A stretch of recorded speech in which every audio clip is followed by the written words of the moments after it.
Super prime time presented by ortho Ayurvedic oil and capsules, जोड़ों के दर्द की बेजोड़ दवा। नमस्कार, सुपर प्राइम टाइम में आपका स्वागत है। आपके साथ मैं हूं सुमेरा खान। अगले 1 घंटे तक हम आपको दिखाएंगे देश दुनिया की तमाम बड़ी और अहम खबरें, वर्ल्ड एक्सक्लूसिव न्यूज स्टोरीज और वर्ल्ड ब्रेकिंग न्यूज। लेकिन सबसे पहले शुरुआत करते हैं जम्मू कश्मीर की एक अहम खबर के साथ। कश्मीर में दहशतगर्दी और बेकसूरों की हत्या का जो सिलसिला पिछले कई दिनों से जारी है, उसे लेकर सबसे सनसनीखेज और सबसे विस्फोटक जानकारी सामने आई है। TV9 भारतवर्ष को बॉर्डर पार से ऐसी एक्सक्लूसिव जानकारी मिली है जो बेहद सनसनीखेज है। यकीन मानिए, पाकिस्तान ने दहशतगर्दों की टोली को टारगेट किलिंग का जो कॉन्ट्रैक्ट दिया है, क्या आप जानते हैं उसका मास्टरमाइंड कौन है? कैसे वो इस प्लान को अंजाम दे रहा है? उसकी साजिश में कौन कौन शामिल है? किस सीक्रेट कोड वर्ड के जरिए वो जिहादी ब्रिगेड को ऑर्डर दे रहा है? बाजवा के जिस कमांडर को कश्मीर का कसाई बताया जा रहा है, उसका किरदार क्या है? हर सवाल का जवाब आपको अगले चंद मिनटों में मिल जाएगा। TV9 भारतवर्ष के पास एक नहीं, कई एक्सक्लूसिव जानकारियां हैं। तो चलिए अब आपको दिखाते हैं पाकिस्तान की कश्मीर फाइल।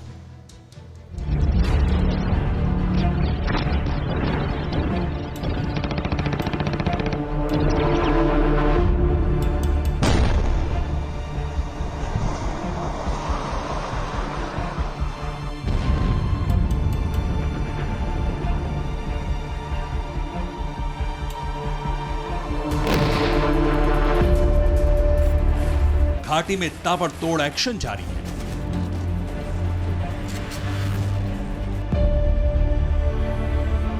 भारतीय सेना के जाबाज दहशतगर्दों को चुन चुन कर मौत के घाट उतार रहे हैं।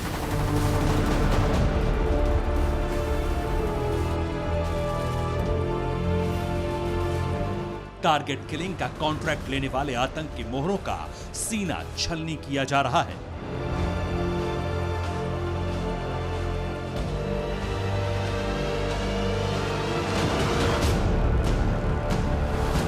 इसमें कोई शक नहीं कि कश्मीर में जो कुछ भी हो रहा है, उसका जिम्मेदार सिर्फ एक देश है और वो है पाकिस्तान।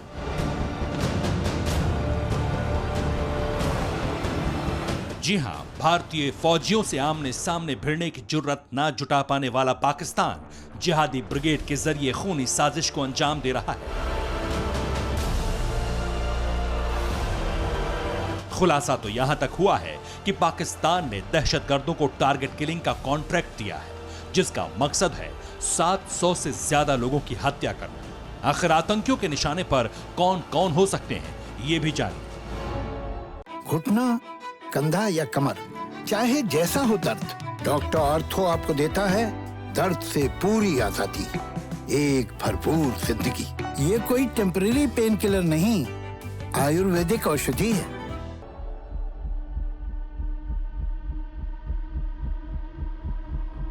पहला टारगेट गैर कश्मीरी, दूसरा टारगेट आर्मी पर्सनल, तीसरा टारगेट बीजेपी के नेता, चौथा टारगेट RSS के नेता।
पाकिस्तान अपनी नापाक साजिशों के लिए इस्तेमाल करता रहा है, यह हकीकत पूरी दुनिया जानती है। मगर अब तो पीओके की सरकार के मंत्री भी पाकिस्तान की खूनी साजिश का मोहरा बन गए हैं। कैसे, ये जानने के लिए आप इन तस्वीरों को देखिए।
पहला दुश्मन लश्कर का चीफ हाफिज सईद, लोकेशन मीरपुर।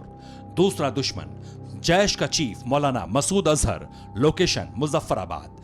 तीसरा दुश्मन Hizbul chief Syed Salahuddin, location Kotli.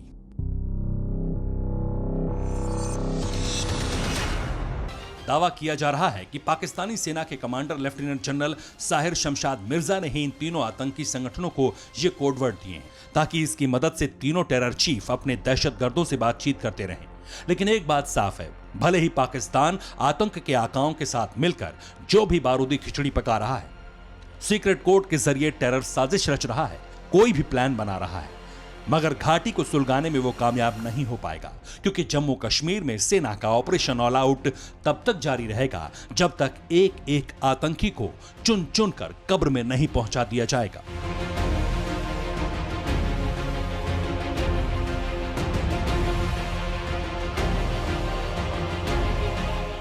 Bureau report, TV9 Bharatvarsh. Kashmir में आतंकी टारगेट किलिंग कर रहे हैं, गैर कश्मीरियों का खून बहा रहे हैं, उन्हें डरा रहे हैं। 17 दिनों में 12 आम लोगों की हत्या हो चुकी है, लेकिन आतंकियों को चुन चुनकर मारने की तैयारी भी हो चुकी है। मोदी सरकार फुल एक्शन में है। आर्मी चीफ नरवणे इस वक्त जम्मू कश्मीर में फॉरवर्ड पोस्ट पर मौजूद हैं। स्पेशल ऑपरेशन टीम भी कश्मीर पहुंच चुकी है। दूसरी तरफ गृह मंत्रालय ने आज अहम बैठक हुई, कश्मीर के हालात पर चर्चा हुई, जिसके बाद यह तय हो गया कि घाटी बहुत जल्द आतंक विहीन होगी।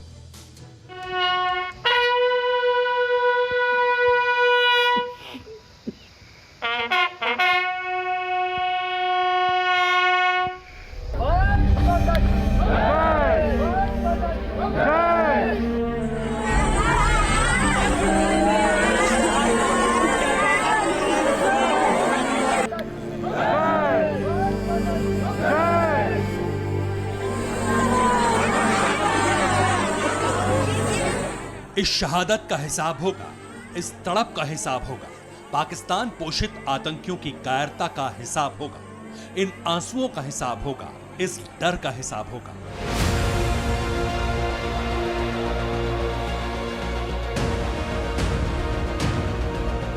पूरा होगा, पक्का होगा, 100% स्थायी होगा और बहुत जल्द होगा, क्योंकि प्रधानमंत्री नरेंद्र मोदी की प्रचंड प्रतिज्ञा को पूर्णता देने की शुरुआत हो चुकी है, क्योंकि कश्मीर में आतंकवाद के विरुद्ध अंतिम युद्ध की शुरुआत हो चुकी है।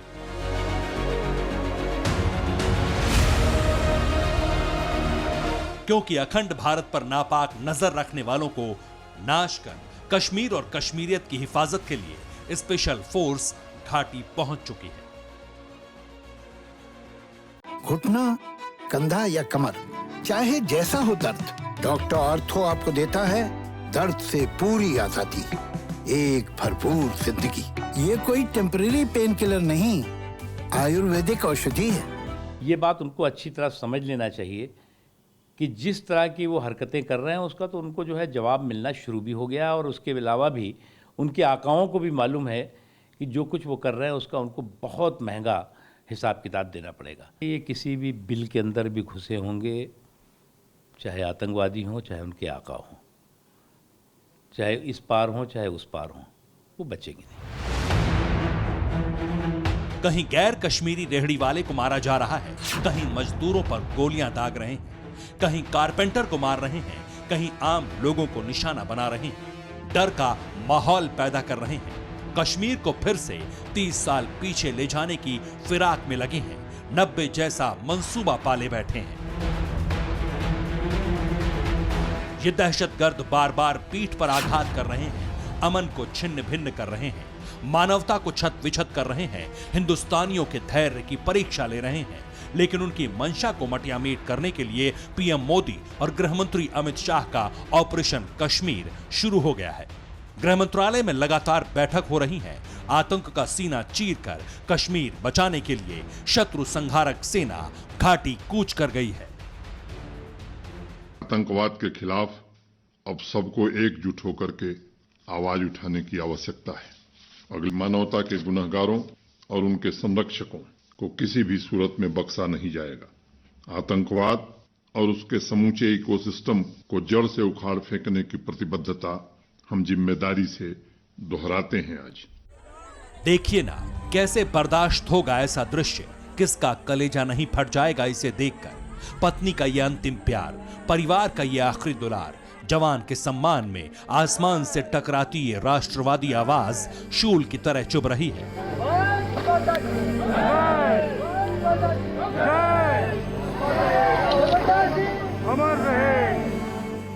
गांव रामपुर, तहसील नरेंद्रनगर, जिला टिहरी, सूबा उत्तराखंड, पुंछ से करीब 900 किलोमीटर दूर की यह तस्वीर है। इस गांव के रहने वाले शहीद अजय रौतेला ने वतन की हिफाजत के लिए अपनी जान दे दी। पुंछ के जंगल में दहशतगर्दों से लड़ते हुए अजय रौतेला शहीद हो गए। बेटे की शहादत पर गांव वालों का खून खौल रहा है, समूचे देश का लहू उबल रहा है, बदला मांग रहा है।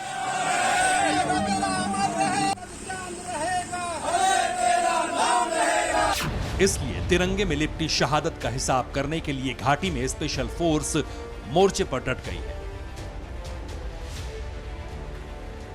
धारा 370 से कश्मीर की आजादी के बाद से ही आतंकी छटपटा रहे हैं। कश्मीर में आकार लेती राष्ट्र समर्थक आवाज सुनकर बाजवा आर्मी बिलबिला रही है। जिस तरह कश्मीर देश के बाकी हिस्सों से पहुंचे लोगों को गले लगा रहा है, उससे पाकिस्तान परेशान है। लिहाजा उसने टारगेट किलिंग शुरू कर दी है। आम लोगों को आतंकी मार रहे हैं, गैर कश्मीरियों को डरा रहे हैं। अक्टूबर के 17 दिनों में आतंकियों ने 12 लोगों की हत्या कर दी है। इन 12 में से 7 आम कश्मीरी हैं, जबकि बाकी 5 यूपी और बिहार के रहने वाले हैं। 5 अक्टूबर से आतंकियों ने बाहरियों को निशाना बनाना शुरू कर दिया। अब तक बिहार के 4 और उत्तर प्रदेश के एक शख्स की गोली मारकर जान ले ली है। 5 अक्टूबर को बिहार के रहने वाले वीरेंद्र पासवान की गोली मारकर हत्या कर दी। वो श्रीनगर में गोलगप्पा बेचते थे। 16 अक्टूबर को बिहार के ही रहने वाले अरविंद कुमार शाह को आतंकियों ने मार दिया। अरविंद भी श्रीनगर में गोलगप्पा बेचते थे। 16 अक्टूबर को ही यूपी के रहने वाले सगीर अहमद नाम के शख्स को गोली मार दी। वो पुलवामा में कारपेंटर थे। 17 अक्टूबर को कुलगाम में बिहार के रहने वाले 3 मजदूरों पर जानलेवा हमला किया गया, जिनमें राजा ऋषिदेव और जोगिंदर ऋषिदेव की मौत हो चुकी है, एक जख्मी है। राजा और जोगिंदर का गांव जार जार रो रहा है। भावुकता में लिपटी आवाज बदला मांग रही है। आतंकियों का नाश करने स्पेशल फोर्स घाटी पहुंची है।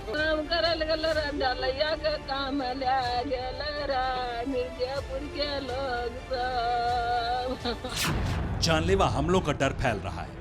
कुछ गैर कश्मीरी घाटी छोड़ने लगे हैं, अपना सामान बांधकर विदा हो चुके हैं। रेलवे स्टेशन, बस स्टैंड, जगह जगह मजदूर ग्रुप बनाकर अपने गृह राज्य के लिए रवाना हो रहे हैं।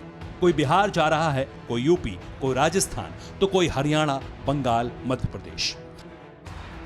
ये तस्वीरें हैं श्रीनगर के रेलवे स्टेशन के बाहर। सुबह से ही लगातार जो नॉन लोकल मजदूर है उनका तांता लगा है, क्योंकि कई लोग जो है अब यहाँ से निकलना चाहते हैं, क्योंकि जिस तरह की स्थिति बनी है उसके चलते जो डर है वो साफ तौर पर कई लोगों में है। हालांकि सरकार और प्रशासन ने आश्वासन दिया है कि तमाम इन लोगों को जो है सुरक्षित रखा जाएगा और कोशिश की जाएगी कि इस तरह के हमले जो है टाले जाए। कई जगहों पर जो हसास इलाके हैं वहाँ पर कई नॉन लोकल मजदूरों को सही सेफ्टी एकोमोडेशंस में रखा है, लेकिन उसके बावजूद भी अब जो है इनके यहाँ से निकलने का सिलसिला जारी है। ये लोग अरसे से घाटी में थे। 5 अगस्त 2019 के बाद से बेखौफ थे, काम कर रहे थे, सब कुछ ठीक था। यही बात पाकिस्तान को खटकने लगी। आईएसआई और आतंकियों की आंखों में चुभने लगी। लिहाजा दहशतगर्दों की तिकड़ी के साथ मिलकर आईएसआई ने टारगेट किलिंग शुरू की। आम लोगों को मारने लगे और कुछ गैर कश्मीरी डर गए। इसलिए दहशतगर्दों पर प्रचंड पलटवार करने के लिए स्पेशल फोर्स घाटी पहुंची है। जा रहे, थोड़ा डर हो रहा है, यहाँ पे हालात थोड़ा खराब हो रहा है। बोल रहे हैं कि जितने भी हिंदू है इधर से सारे चले जाइए। अच्छा, क्योंकि इधर पहले भी 4-5 बंदे मर गए हैं, इसीलिए रेड़े पे खड़े होते हैं, कभी भी कोई कुछ भी कर सकता है। डर है, इसके लिए अपने गांव जाके 5-10-50 रुपए कम कमाएंगे, बहुत ठीक है। इस खौफ का खात्मा करने के लिए मोदी सरकार वचनबद्ध है। 3 दशक पुराने हालात बनाने के पाकिस्तानी प्रयासों को नेस्तनाबूद करने के लिए गृह मंत्रालय एक्टिव है। गृह मंत्री अमित शाह और एनएसए अजीत डोभाल की नजर बनी हुई है। 23 अक्टूबर को गृह मंत्री अमित शाह खुद जम्मू कश्मीर जाने की तैयारी में है। गैर कश्मीरी मजदूरों को सुरक्षा देने का निर्देश दिया गया है। इसके लिए सभी जिला पुलिस प्रमुखों को मैसेज भेजा गया है। और इस सब के बीच स्थानीय कश्मीरी गैर कश्मीरियों के साथ खड़े हैं, देश के साथ खड़े हैं, आतंकियों के खिलाफ खड़े हैं। पाकिस्तान को करारा जवाब दिया जा रहा है। सरकार को चाहे इसको हाई लेवल प्रूव किया जाए और जो इसका कसूरवार हो तो उसको मतलब भुग किया जाए, ताकि ये आइंदा नहीं होना चाहे, क्योंकि हमारे कश्मीरियत को, हमारी भाईचारे को ज़ख्म पहुंचाया जाता है। जो हमारे मजदूर भाई, बिहारी जो मजदूर भाई हमारे हैं, उनके साथ कुछ दिनों से वैसे कि वो हालात होने लगे कि जिससे यहाँ के जो भी ये कर रहा है तो उनको ये लग रहा है कि इससे हमारा भाईचारा ख़त्म होगा। इससे हमारा भाईचारा नहीं ख़त्म होगा, हम लोग उनके साथ हैं। जाहिर है कि 90 जैसी स्थिति नहीं होने दी जाएगी और ना होगी, क्योंकि कश्मीरियों को भी धारा 370 से आज़ादी के बाद का विकास कबूल है। उन्हें गैर कश्मीरियों का रहना मंजूर है। और इस सब के बीच दिल्ली में बैठी नरेंद्र मोदी सरकार घाटी से आतंक का संपूर्ण नाश करने के लिए संकल्पबद्ध है। दुश्मन नाशक स्पेशल फोर्स घाटी भेजकर गृह मंत्री ने अपना इरादा जता दिया है। अब आतंकियों पर कोई मुरव्वत नहीं होगी। चुन चुन कर हत्याएं कर रहे दहशतगर्द अब गिन गिन कर मारे जाएंगे। श्रीनगर से इरफान कुरैशी के साथ ब्यूरो रिपोर्ट, TV9 भारतवर्ष। 1 अक्टूबर से 5 अक्टूबर के बीच चीन की पीपल्स लिबरेशन आर्मी ने करीब 150 बार ताइवान के हवाई इलाके में घुसपैठ की थी। इसके बाद ताइवान ने अमेरिका से F-16 फाइटर जेट की डिलीवरी में तेजी लाने का निवेदन किया था। अमेरिका और ताइवान के बीच कई रक्षा डील आगे भी होनी है, लेकिन अमेरिका और ताइवान की मिलिट्री पार्टनरशिप से चीन परेशान हो चुका है। खबर है कि शी जिनपिंग ने अपनी सेना को वॉर के लिए तैयार रहने को कहा है। चीन में इस वक्त इमरजेंसी जैसा माहौल है, सेना हाई अलर्ट पर है। ताइवान को लेकर कभी भी बीजिंग से बड़ी खबर की आशंका है।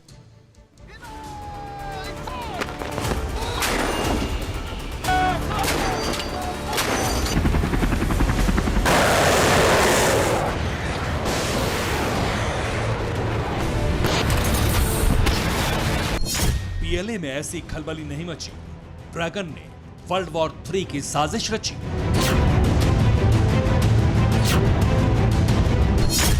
बीजिंग में इमरजेंसी, सेना हाई अलर्ट, डूम्सडे का सिग्नल, होगा बड़ा अटैक।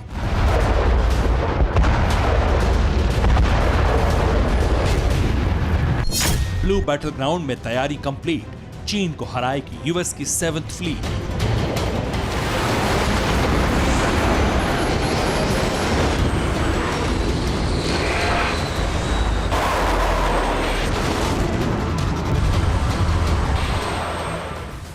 दो साल से दो मुल्कों के बीच जो वॉर टेंशन थी वो अब इमरजेंसी लेवल तक बढ़ चुकी है। एक तरफ है चीन और दूसरी तरफ है ताइवान। चीन की पीपल्स लिबरेशन आर्मी में इस वक्त जो हलचल है वो पहले कभी नहीं देखी गई। चीन ने अपनी सेना को हाई अलर्ट पर रखा है और ताइवान को धमकी भी दी है कि वो कयामत के लिए तैयार रहे। तो क्या ताइवान पर चीन हमला करने जा रहा है?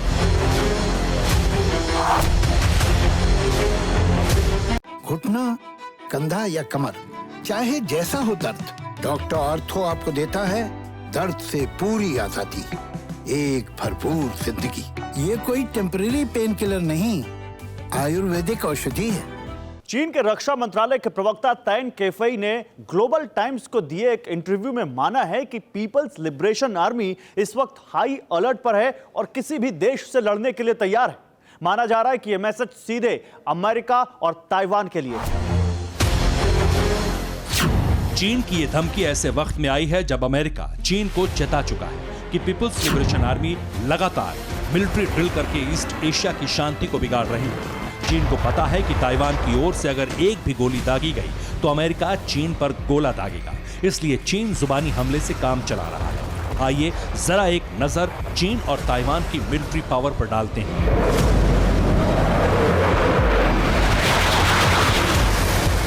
चीन के पास 21 लाख सैनिक हैं, जबकि ताइवान के पास महज 1,65,000।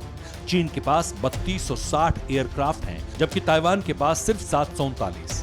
इसी तरह टैंक और परमाणु हथियारों में भी चीन ताइवान से बहुत आगे है। लेकिन शक्ति का ये संतुलन तब बिगड़ जाता है जब ताइवान के साथ सुपर पावर अमेरिका खड़ा हो जाता है। चीन इस पावर बैलेंस को जानता है, तभी तो ग्लोबल टाइम्स में रोज ये लिखा जाता है कि अमेरिका ताइवान से किसी तरह का मिलिट्री रिलेशन ना रखे।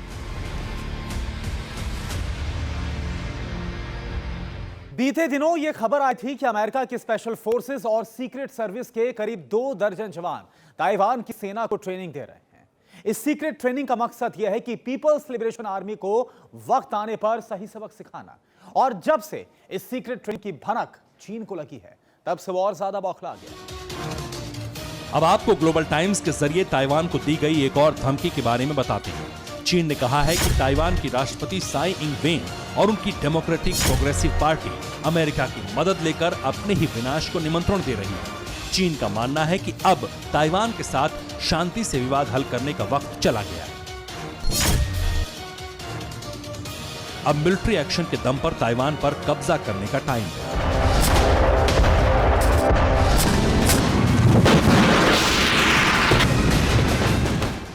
अब इस वीडियो को देखिए। 10 अक्टूबर को चीन ने यह वीडियो रिलीज किया। इसमें चीन की 73rd ग्रुप आर्मी बीच लैंडिंग ड्रिल करते हुए दिख रही है। ये वीडियो ताइवान को डराने के लिए बनाया गया है। चीन ये दिखाना चाहता है कि वो कुछ इसी तरह ताइवान के तट पर हमला करेगा, लेकिन ताइवान को प्रोपेगेंडा वीडियो से कोई फर्क नहीं पड़ता। ताइवान कई बार कह चुका है कि वो चीन के खिलाफ मरने मारने की हद तक जाकर लड़ेगा। पूरे ताइवान में चीन को लेकर जबरदस्त गुस्सा है। जिनपिंग के खिलाफ भारी आक्रोश है। ताइवान चाहता है कि अमेरिका के साथ मिलकर चीन को ऐसा सबक सिखाया जाए कि वो दूसरे देशों की जमीनों पर अवैध कब्जा करना हमेशा के लिए भूल जाए।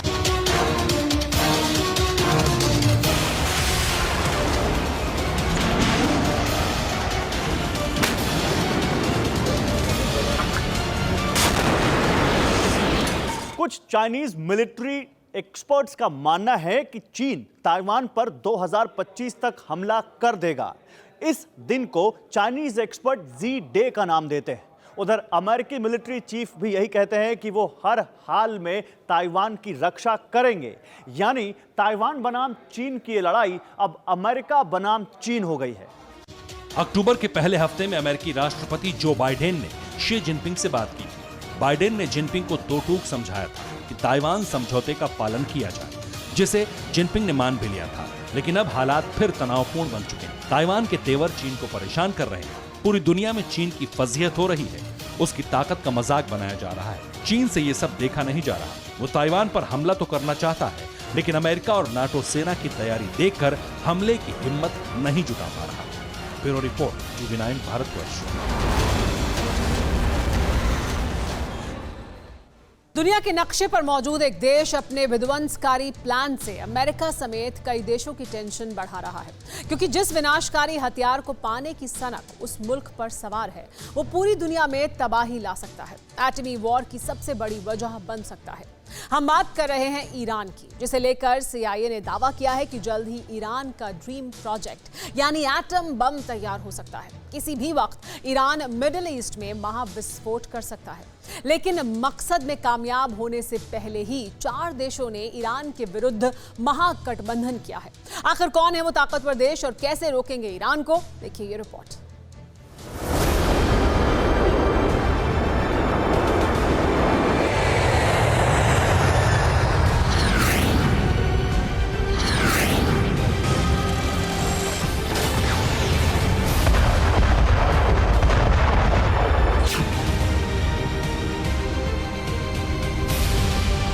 मिडिल ईस्ट में 4 ताकतवर मुल्कों का गठबंधन हो चुका है। जानते हैं किसके लिए? एटमी सनक में बौखलाए ईरान के लिए।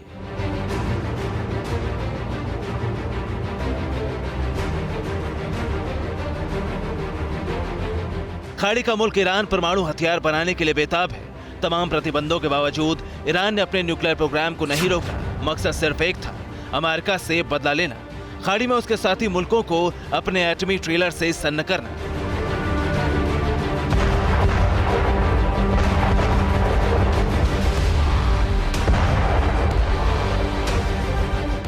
हाल ही में मिडिल ईस्ट से एक खबर सामने आई कि ईरान का न्यूक्लियर प्रोग्राम पूरा होने वाला है।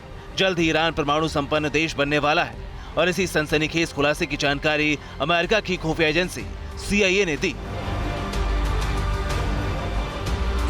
जैसे ही ईरान के न्यूक्लियर प्रोग्राम की खबर अमेरिका और उसके साथी मुल्कों को लगी, हर कोई सन्न रह गया, क्योंकि ये हर किसी को पता है कि ईरान परमाणु बमों को क्यों बना रहा है।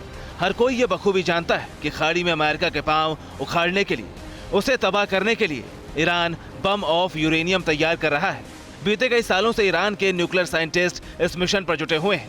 लिहाजा अमेरिका ने ईरान के इस विनाशकारी प्लान को रोकने के लिए फ्रंट तैयार किया है और इस फ्रंट में दुनिया के जिन मुल्कों को शामिल किया गया है वो हैं अमेरिका, भारत, इजराइल और UAE।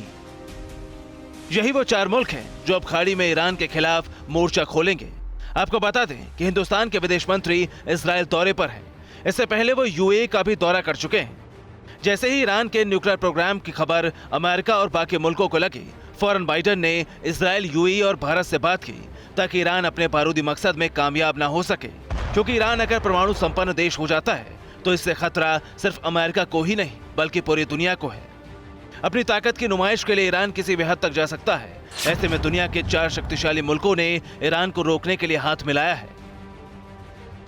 इतना ही नहीं, इजराइल में ब्लू फ्लैग 2021 इंटरनेशनल युद्ध अभ्यास का भी आगाज किया गया है, जिसमें इजराइल के अलावा दुनिया के कुल 7 देश हिस्सा ले रहे हैं। इस वॉर एक्सरसाइज में Germany, Italy, Britain, France, Greece, America और भारत के लड़ाकू विमान अपना बारूदी ट्रेलर दिखा रहे हैं।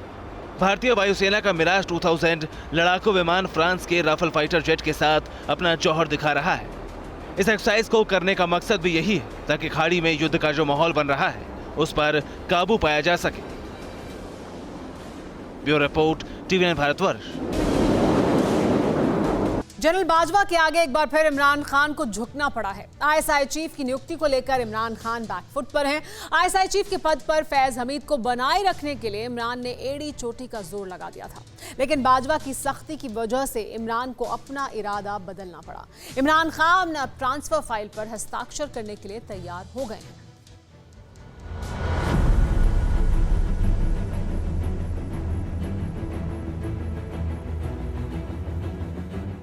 पाकिस्तान के प्रपंची प्रधानमंत्री, तब्दीली के नाम पर अवाम को भूख की भट्टी में झोंकने वाला पाखंडी सुल्तान। बारूदी बोली बोलने वाला पाकिस्तानी बादशाह, इस्लामाबाद की गद्दी पर बैठा वो प्रधानमंत्री जो बात बात पर हिंदुस्तान को कीदड़ भपकी देने की जुर्रत करता है।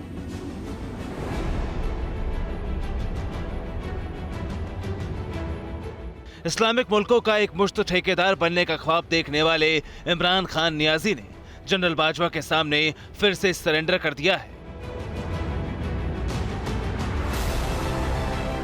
इस बार मुद्दा आईएसआई चीफ के चुनाव का है, फैज हमीद को हटाने का है, नए आईएसआई चीफ नदीम अंजुम को लाने का है।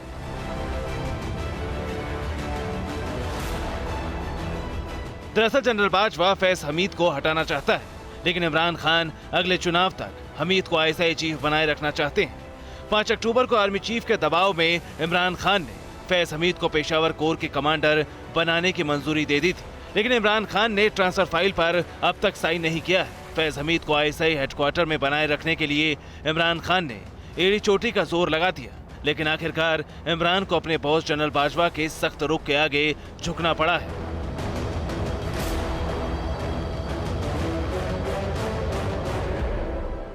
पाकिस्तानी मीडिया ने विश्वास सूत्रों के हवाले से दावा किया है कि इमरान खान अब और ज्यादा दबाव बढ़ाए बिना लेफ्टिनेंट जनरल अंजुम के नियुक्ति के नोटिफिकेशन पर हस्ताक्षर कर देंगे। सूत्रों ने कहा इमरान खान अब अपना चेहरा बचाना चाहते हैं और 15 नवंबर तक फैज हामिद के ट्रांसफर पर हस्ताक्षर कर सकते हैं।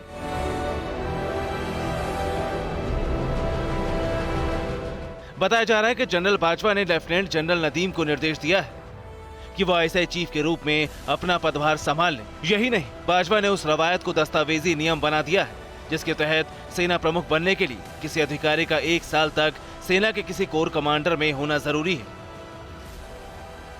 रिपोर्ट के मुताबिक इससे पहले जनरल बाजवा ने इमरान खान को साफ सरल शब्दों में कह दिया था कि उन्हें सेना के आंतरिक मामलों में हस्तक्षेप करने का कोई हक नहीं है।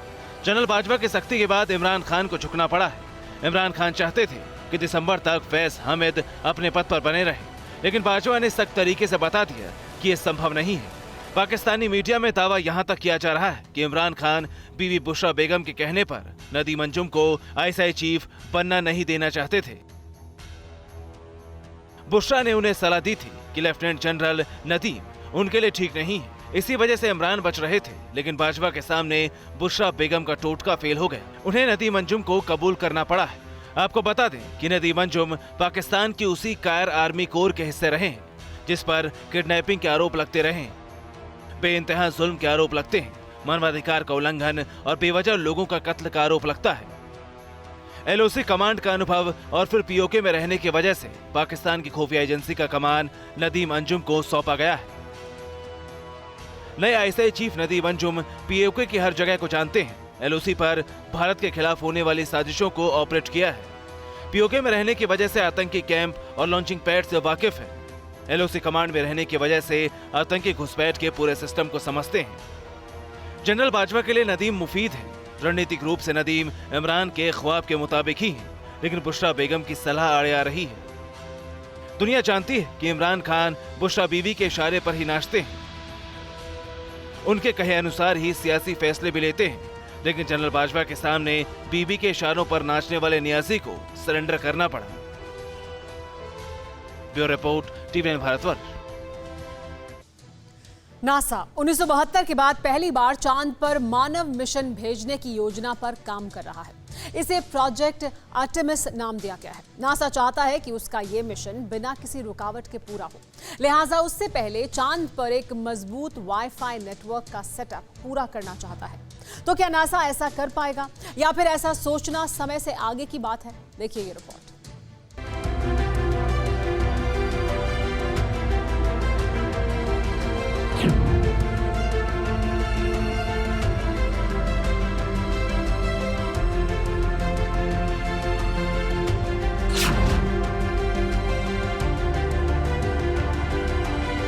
The national aeronautics and space administration NASA अंतरिक्ष की असीमित दुनिया में नासा का डंका बजता है।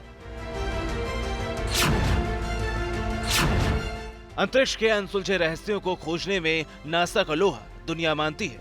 सोशल मीडिया में दावा किया जा रहा है कि अब फिर नासा कुछ ऐसा करने जा रहा है जिसे स्पेस में क्रांतिकारी कदम माना जा रहा है।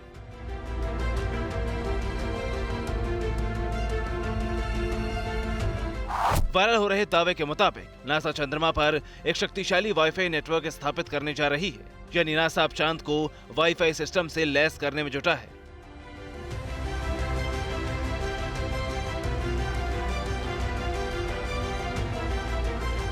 तो क्या वाकई नासा चंद्रमा के दक्षिणी ध्रुव पर कोई वाईफाई नेटवर्क स्टैब्लिश करने जा रहा है? और क्या इस वाईफाई नेटवर्क का असर पृथ्वी की नेट के स्पीड पर पड़ेगा? क्योंकि ये सवाल सीधे हमसे और आपसे जुड़े हुए हैं, इसलिए हमने वायरल हो रहे इस मैसेज की पड़ताल शुरू की। हमने सर्चिंग साइट्स पर नासा और वाईफाई से जुड़ी स्टडीज को लेकर प्रकाशित हुए आर्टिकल्स खंगालने शुरू किए। हमें पता चला कि नासा की कंपास लैब में चांद पर वाईफाई इंस्टॉल करने को लेकर रिसर्च की जा रही है।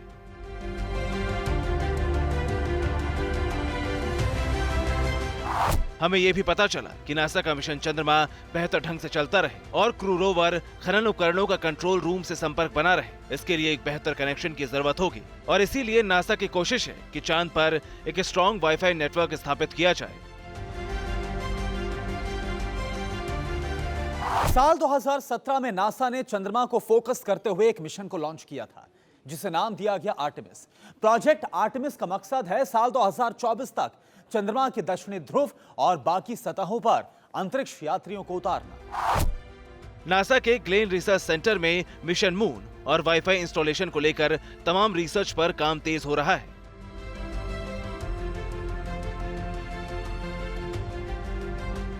नासा का मानना है कि चांद पर वाईफाई नेटवर्क एस्टैब्लिश करने से प्रोजेक्ट आर्टेमिस में अंतरिक्ष यात्रियों को भेजने में जो दिक्कतें आती हैं, अब वैसा नहीं होगा। नासा का मानना है कि चांद पर वाईफाई होने से कई टेक्निकल दिक्कतें भी दूर होंगी। नासा के हवाले से तो दावा यहां तक किया जा रहा है कि चंद्रमा के जरिए अमेरिका में भी इंटरनेट कनेक्शन को पहले से मजबूत किया जा सकता है।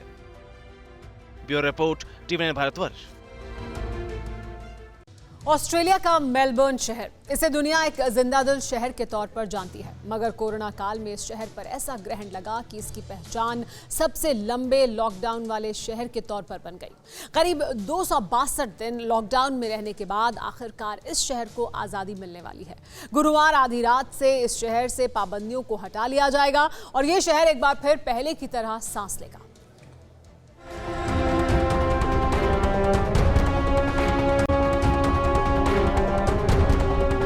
ऑस्ट्रेलिया के विक्टोरिया राज्य का यह हिस्सा एक बार फिर खिल उठेगा। एक बार फिर यहाँ के रेस्टोरेंट्स में चहल पहल होगी, सड़कों पर लोगों की भीड़ होगी, पार्कों में बच्चे खेलेंगे, नाइट लाइफ फिर जगमगाएगी। ऑस्ट्रेलिया का मेलबर्न शहर एक बार फिर पटरी पर लौटने वाला है। कोविड के बाद सबसे लंबे वक्त तक लॉकडाउन में रहा मेलबर्न शहर आखिरकार लॉकडाउन की बेड़ियों से आजाद होने वाला है, जिस बात की घोषणा विक्टोरिया प्रांत के प्रीमियर डैनियल एंड्रूज ने खुद की।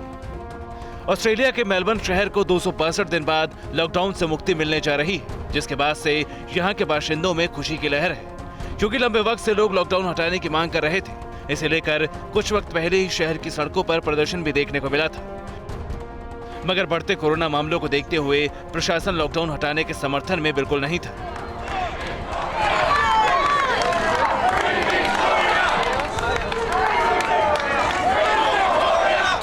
गुरुवार रात 11:59 के बाद लॉकडाउन नहीं होगा। न घर में रहने की पाबंदी होगी, न ही कर्फ्यू।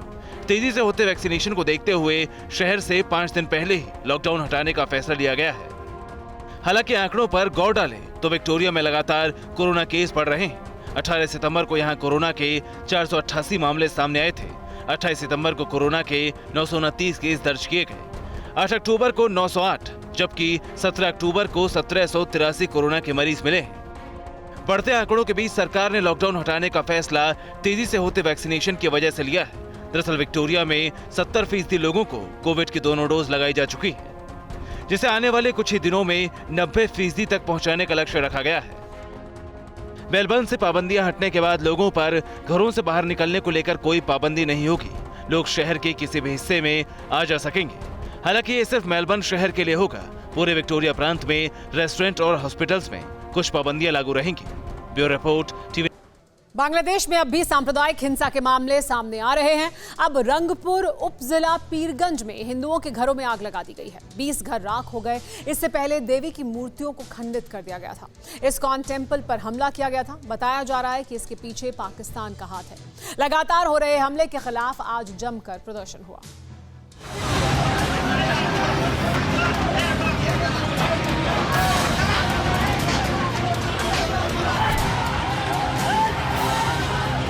गुस्सा है, आक्रोश है, नाराजगी है, ये आतंक के खिलाफ आवाज है।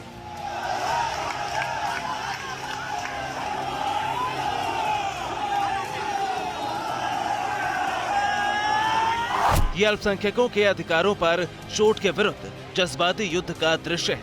ये प्रतिकार है उस साजिश के खिलाफ जो बांग्लादेश में पाकिस्तान रच रहा है, जो बांग्लादेशी हिंदुओं के खिलाफ रचा जा रहा है।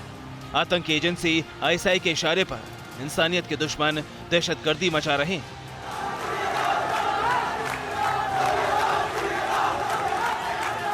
हिंदुओं का यह हुजूम बांग्लादेश के उसी मंदिर के बाहर जुटा था जहां मुट्ठी भर उन्मादियों ने एकता को कट्टरता के बूते चुनौती दी थी।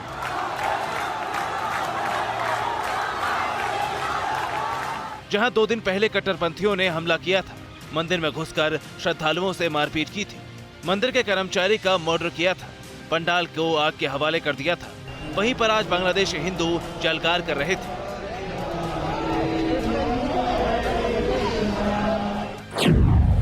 दरअसल 17 अक्टूबर को रंगपुर के उपजिला पीरगंज में हिंदुओं को निशाना बनाया गया। इस्लामिक कट्टरपंथियों ने हिंदुओं के 65 घरों पर हमला किया, 20 घरों को आग के हवाले कर दिया। आरोप है कि उपद्रवी जमात इस्लामी और छात्र शाखा इस्लामी छात्र शिविर की स्थानीय इकाई के लोग थे। बांग्लादेश में बिगड़े माहौल और हिंदुओं के खिलाफ सांप्रदायिक साजिश का अंदाजा इसी से लगाया जा सकता है कि 22 जिलों में आरएबी और बीजीबी के जवान तैनात हैं। 100 से ज्यादा गिरफ्तारी हो चुकी है। हिंसा के बाद चांदपुर, कॉकस बाजार, बंदरबन, सिलहट, चटगांव और गाजीपुर में स्थिति गंभीर बनी हुई है। इस समय ग्लोबल सप्लाई चेन की काफी मुश्किलों का सामना करना पड़ रहा है। अमेरिका के बड़े बंदरगाहों के किनारों पर मालवाहक जहाजों की लाइन लग गई है। बंदरगाहों पर लगा कार्गो शिप्स का ये जाम कितना खतरनाक साबित हो सकता है, देखिए ये रिपोर्ट।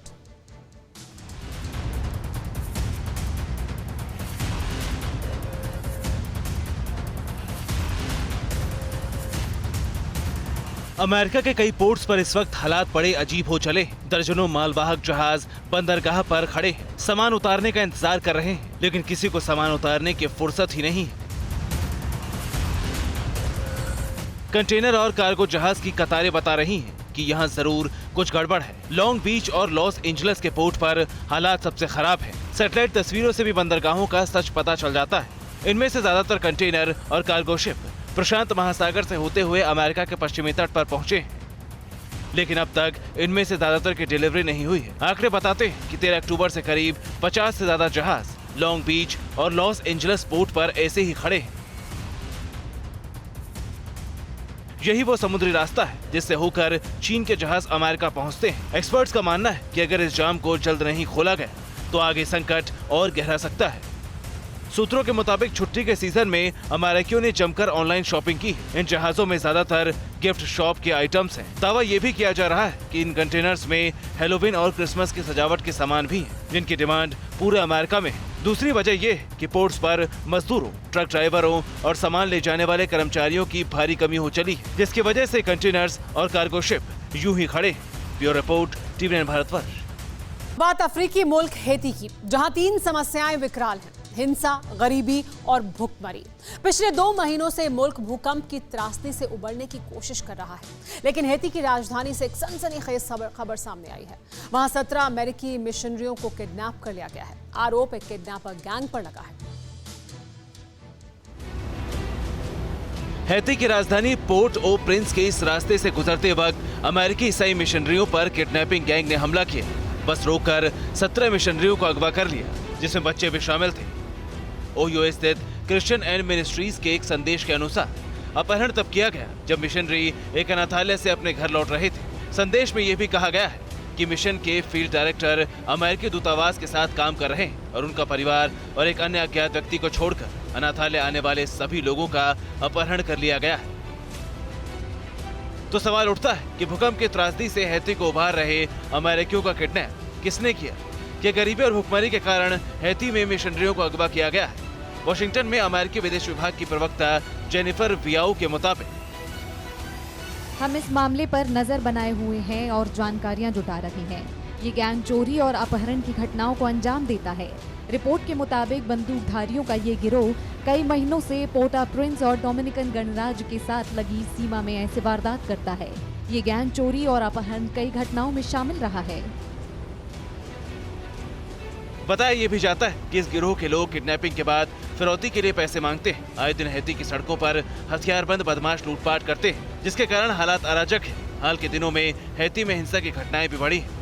जुलाई में हैती के राष्ट्रपति जोवेनेल मोइस की हत्या कर दी गई थी और अगस्त में भूकंप में 2000 से ज्यादा लोग मारे गए थे, जिसके कारण हैती की माली हालत और खराब हो गई और इन्हीं हालात में किडनैपिंग गैंग का जन्म हुआ। Bureau report, TV9 Bharatvarsh. परवाह देश की, सोमवार से शुक्रवार रात 10 बजे टीवी9 भारतवर्ष पर।